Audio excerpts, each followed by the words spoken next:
ये आपका फिर से स्वागत है। मैं Vivek Bindra, motivation speaker, leadership consultant और बिजनेस कोच। आज बात करूंगा एक महान व्यक्ति के विषय में। सन 1891 में रत्नागिरी नाम का स्थान, महाराष्ट्र की वो भूमि जहां जन्म हुआ किसका? एक प्रोफाउंड पावरफुल दलित लीडर का, एक ऐसे शक्तिशाली पॉलिटिशियन, वुमेन इमेंसिपेटर, एक इकोनॉमिस्ट, एक प्रोलिफिक राइटर, एक थियोरिस्ट, एक ऐसे महान व्यक्ति जो कि बुद्धिज्म का रिवाइवलिस्ट भी था, ह्यूमन राइट प्रोफाउंडर और eminent scholar, razor sharp intelligence. नाम था इनका डॉक्टर भीमराव रामजी अंबेडकर। छोटी उम्र में ही ये रत्नागिरी से सतारा नाम के स्थान, महाराष्ट्र के अंदर जो पुणे के नजदीक है, वहां शिफ्ट हो गए। इनकी माता का देहांत हो गया था छोटी उम्र में। बचपन से ही बड़ी दिल को दहला देने वाली, दुखी कर देने वाली, एक बच्चे को आतंकित, पीड़ित कर देने वाली, तंग करने वाली, परेशान करने वाली कठिनाइयों के दौर से ये गुजरे। छोटे थे, पढ़ना चाहते थे, इनके अपने पिता से बहुत रिक्वेस्ट करते थे, लेकिन क्योंकि दलित समाज में, एक महार जात में इनका जन्म हुआ, तो कोई इनको पढ़ने की सुविधा नहीं थी। वहां पे आम बच्चों के साथ इनको पढ़ने नहीं दिया जाता था। पिता ने इनको बड़ी किसी तरह जुगाड़ लगा करके किसी वहां नजदीक के स्कूल में एडमिशन कराया, तो उसको बैठने नहीं दिया गया। बोला बाहर बैठ के पढ़ेगा। सोचो, छोटा बच्चा, उसको बाहर बैठा के, अच्छा पढ़ाई में इतनी रुचि कि बाहर बैठ के इतना ध्यान से पढ़ता। एक बार मास्टर ने इनको बोला, इधर आओ, ये ब्लैक बोर्ड पे सवाल तो सॉल्व करके दिखाओ। अच्छा, ये ब्लैक बोर्ड पे सवाल सॉल्व करने गया तो अचानक बच्चे चिल्लाए, मास्टर जी नीची जाति का है। और इतना ही नहीं, बच्चे चिल्ला के भागने लगे ब्लैक बोर्ड की तरफ। ये हैरान हुआ क्यों भागे, तभी देखा सारे बच्चों ने अपने अपने टिफिन उठाए, वहां से उठा के पीछे करने लगे, धक्का मारने लगे। क्यों? उनको डर था इसकी परछाई से इनका खाना अपवित्र ना हो जाए। ऐसे कई छोटे धक्के इसको लगी। पानी एक बार कुएं से क्या पी लिया, इतनी मार पड़ी इसको, इतना फिजिक, एक छोटे बच्चे को सहनी पड़ी इतनी मार। एक बार रिक्शे वाले ने रिक्शा से उतार दिया। बोला तू नहीं बैठेगा रिक्शे में। क्यों? क्योंकि रिक्शे वाले को बीच में पता लगा कि ये नीची जाति का है। और उसके बाद उससे बोला तुझसे डबल पैसा लूंगा, और फिर रिक्शा भी अब तू चलाएगा। वो नीचे चलने लगा, रिक्शा भी। जानते हैं उस समय केवल छूने से नहीं, परछाई सबसे दिक्कत थी इनकी। और परछाई तो छोड़िए, इनकी आवाज सुनने से भी लोग सोचते थे कि अपवित्र हो जाए। ये जो आवाज से अपवित्र, परछाई से अपवित्र, छूने से अपवित्र, ये दर्द जो उनको सहना पड़ा, ये दर्द इनकी जिंदगी में बहुत बड़ा रोल प्ले किया आगे चल के इनकी लीडरशिप को बिल्ड करने में।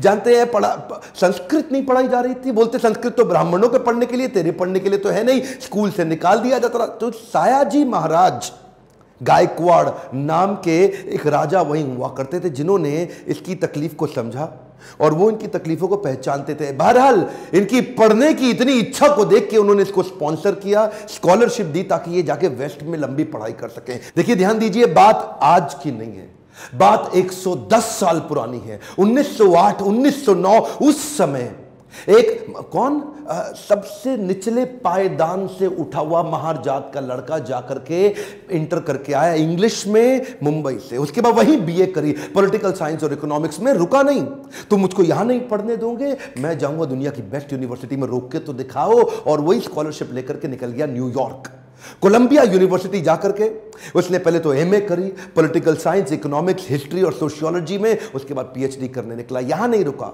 लंदन स्कूल ऑफ इकोनॉमिक्स चला गया।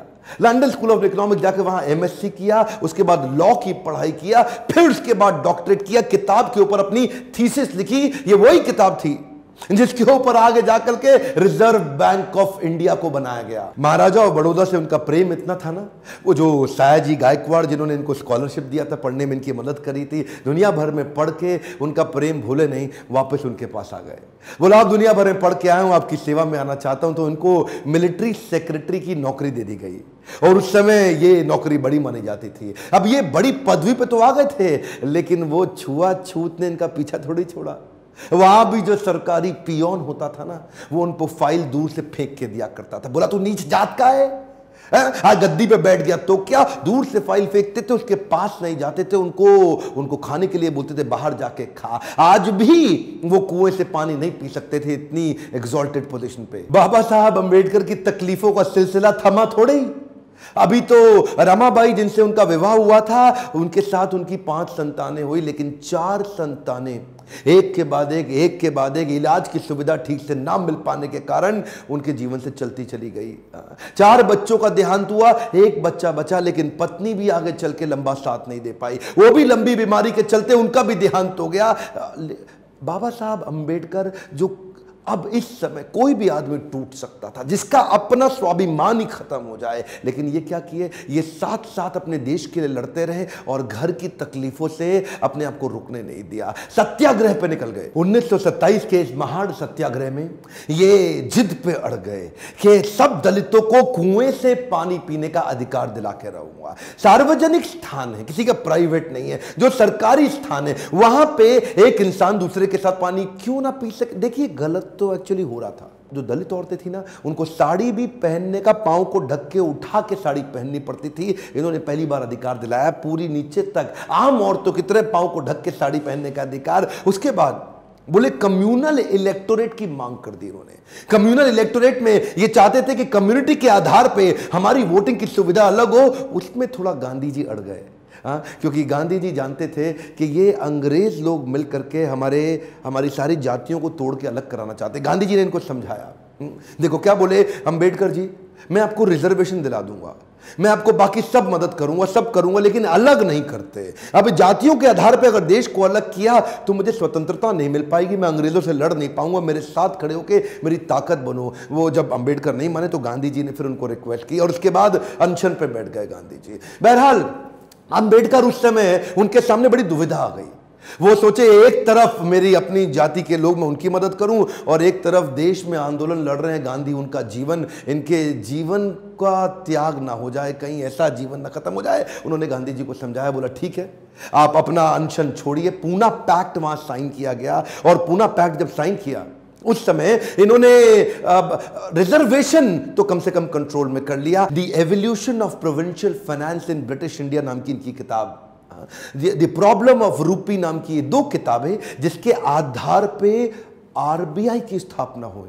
मैं दोबारा बोल दूं क्या, इन्होंने जो किताबें लिखी उसके आधार पे आरबीआई की स्थापना करी गई। कैन यू इमेजिन, भारत के सबसे निचले पायदान से आया एक यंग लड़का जिसकी कोई मदद करने वाला नहीं, आज उसकी बुद्धि पे आधारित हमारे कॉन्स्टिट्यूशन की स्थापना भी की जाएगी। इनकी ज्ञान, बुद्धि और कौशल का लोहा इंडियन लीडर्स और ब्रिटिश लीडर्स दोनों मानते थे। 1947 में भारत आजाद हुआ और गांधी जी के पास नेहरू अपनी पूरी कैबिनेट की लिस्ट लेकर के आए। जब नेहरू, जो कि स्वतंत्र भारत के पहले प्रधानमंत्री होने थे, पूरी कैबिनेट की लिस्ट लेके पहुंचे और बताया कि देखो इनको मैं तो तभी गांधी ने पूछा इसके अंदर बाबा साहब अंबेडकर का नाम कहां है, और वहीं थोड़ी उनकी बहस हुई और गांधी ने बोला कि नेहरू ये तुम्हारी कैबिनेट नहीं है, ये आजाद भारत की कैबिनेट है। तभी उनको कानून मंत्री के रूप में लिया गया, और न केवल कानून मंत्री बल्कि तुरंत जो ड्राफ्टिंग कमेटी थी इंडियन कॉन्स्टिट्यूशन की, उसका चेयरमैन भी बना दिया गया। इनकी इंटेलिजेंस के आगे कोई कुछ बोल नहीं सकता था। जो इनसे सहमत थे, असहमत थे, दोनों जानते थे कि इस आदमी में बुद्धि बहुत है। बहरहाल मन तो है कि मैं घंटों तक इनके विषय में बात करूं, एक्चुअली मन भरता नहीं है इनके विषय में बात करते हुए। इतने बुद्धिमान व्यक्ति, आगे चल के इन्होंने हिंदू कोड बिल और महिलाओं के लिए बड़े कानूनों के अंदर कई बदलाव लाए। ये वो पॉलिटिकल लीडर नहीं थे जो सत्ता के लिए लड़ते थे, ये लड़ते थे उनके लिए कि देश में कमजोर हिस्से को उठाना देश के हर लीडर की जिम्मेदारी। एक हम टाइम ध्यान दीजिए, चाहे वो महिलाएं हो, चाहे वो जाति धर्म के आधार पे हो, कमजोर हिस्से को आगे बढ़ाना, सपोर्ट करना, तभी देश आगे चलेगा। खुशहाली आएगी तो फायदा सबका होगा। कम ऑन, ध्यान दीजिए, पूरे देश में खुशहाली आएगी तभी फायदा सबका होगा। इनकी भाषा में, इनके भाषण में, इनकी चर्चा में, इनके आचरण में, इनकी किताबों में और ड्राफ्टिंग कमेटी में चेयरमैन होते वक्त कॉन्स्टिट्यूशन को लिखने में सहनशीलता लगातार दिखती रही। अहिंसा परमो धर्म, बौद्ध धर्म को अपनाने लगे। आत्मवत् सर्वभूतेषु, भागवतम में बताया गया है कि बौद्ध धर्म में आत्मवत् सर्वभूतेषु, सभी जीवात्माओं को अपनी तरह देखना चाहिए। ये जो समान दृष्टि देने का उन्होंने प्रयास किया, ये उसके बाद ये बौद्ध धर्म को स्वीकार करने चले गए। आखिरी तक काम प्रेम से करते रहे, किसी से लड़ाई नहीं लड़ी। आपके लिए क्या मैसेज है इसमें? एक मैसेज लेके जाइए, एजुकेशन इज द टूल। पूरी जिंदगी में सबसे निचले कमजोर तबके को उन्होंने उस एजुकेशन के बल पे तो खड़ा किया। ये लगातार जो पढ़ते रहे लोग इनके सामने चुप, इनकी एजुकेशन के चलते तो हो जाते थे। कोलंबिया यूनिवर्सिटी आगे चल के इनको number 1 scholar in the world की उपाधि से नवाजा गया। देश ने इनको भारत रत्न दिया। एक बात समझ लीजिए, इनके बराबर लीडर पृथ्वी में गिनती की होते हैं, परसेंटेज में नहीं होते। लर्निंग क्या है? Education is the tool. Entertainment के तो बहुत चैनल होंगे यूट्यूब पे, पर मैंने एजुकेशन का चैनल बना है, कोई एंटरटेनमेंट नहीं है इधर। और देश को भीमराव रामजी अंबेडकर के विषय में एजुकेट करना, उनके संघर्ष के बारे में बताना मेरी आपकी पूरे देश की जिम्मेदारी है। बताइए तो सही लोगों को कैसे संघर्ष से उठ के खड़े हुए हैं। शेयर करिए वीडियो, जिसको हो सकता है, जिसको इंस्पिरेशन मिल सकती हो, कमेंट बॉक्स में बताइए। अगर किसी और लीडर का वीडियो देखना चाहते हैं लाइक करिए। अगर थोड़ा भी वीडियो पसंद आया, जितने लाइक उतना मेरा उत्साह बढ़ेगा। बताइए कि आपको कैसा लगा ये वीडियो। सब्सक्राइब करिए, बेल आइकॉन हिट करके दूसरों से भी करवाइए। मेरे साथ जुड़े रहने के लिए प्रेम पूर्वक हर